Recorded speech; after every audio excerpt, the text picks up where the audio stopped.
Dude, this is a tight shield. Hey. No one's gonna hit you from the back. Nope. You know? Well, actually, they do. They do hit me from behind. Oh, really? Just so they can feel that it's hard. You should just throw this at them.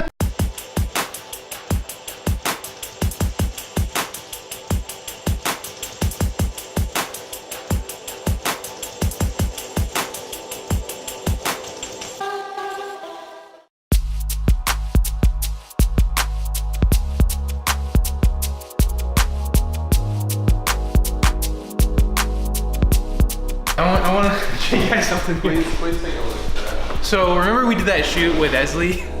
The donut shoot? Guess what's still here? Ooh. They may look delicious, but I feel like they're not. Want to try one? I believe I got a piece of this last time, but I couldn't finish all of it. Esley, if you're watching this, you gotta eat all of it next time, bro. So what are you doing over here? Just chilling, you know, I'm actually figuring out what's gonna be our next game plan for these videos that we're doing, and just really figuring out how do I want to structure everything and really create the best content, because I've been having tons of people hit me up about, dude, we need to do this spot, we need to do that spot, we need to do video content on this spot. And we've been having Mike, who's been absolutely killing it lately, and people are falling in love with what we're doing right now, you know, and it just comes back to creating amazing work and just delivering absolute value to people.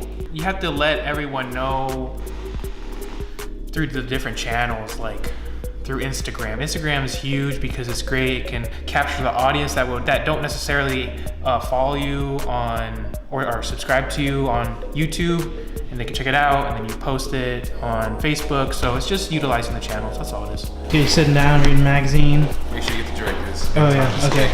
Oh, Drake. he's gonna roll in the table over here.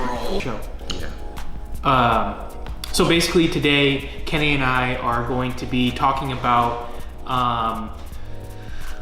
whoever's on your team, basically allowing them to have, you know, free range, more power in terms of what their focus is on.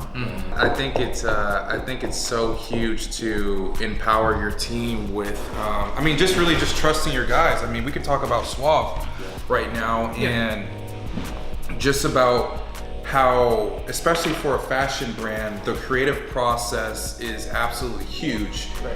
And being a fashion designer and a person, or any CEO, has the vision of the company. They've seen the company before we've all seen it, and they have their image of what it should be.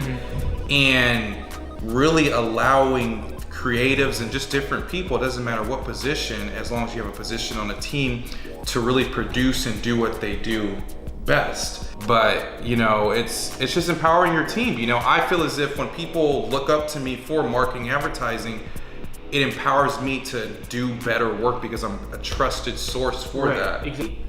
Anthony, he has more experience in terms of the apparel industry, and so, you know, whenever they're speaking about something, they have more expertise in that sense, so they have more to bring to that table. But when it comes down to game time and it's time to film, I just tell them, I trust you enough to get the shot. So in that way, it's basically like their true form. And if I say, oh, don't do this, don't do that, how would I really know how they work?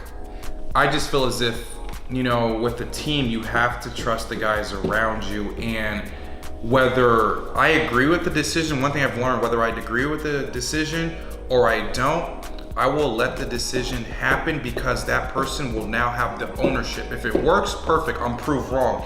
If it doesn't work, then boom, that person's proved wrong, and boom, now we know the situation at hand, and we're not gonna go down that road ever again, because it's just not a good road. Exactly. What do you think, Chase? Yeah, I totally agree with you guys.